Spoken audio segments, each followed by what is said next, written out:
Al-Wahdatul Ula, Hayya, Munazifun, Al-Fasla, Al-Ismu, nama.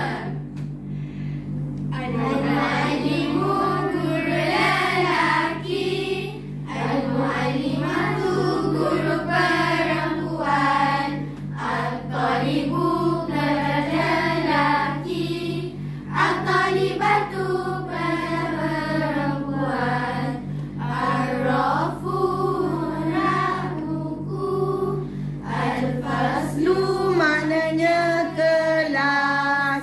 Al-Jadwalu maknanya jadual. Al-Wizaratu, maknanya almari. Kami dah pandai bahasa Arab. Al-Saburatu, makan kitab.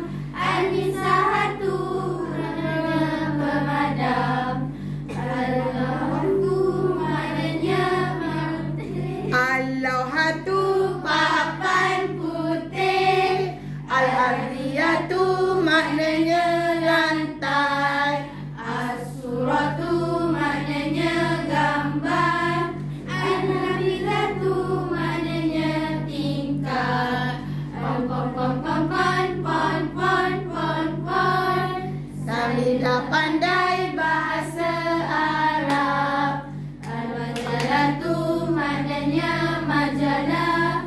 Al-Jaridatu, surat kabar. Al-umamatu, maknanya sampah. Al-mazbalatu, Buang sampah. Al-misatu, maknanya penyapu.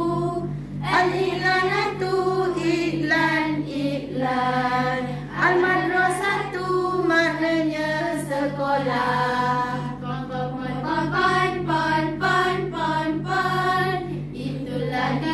Itulah dia kata nama. Mari kawan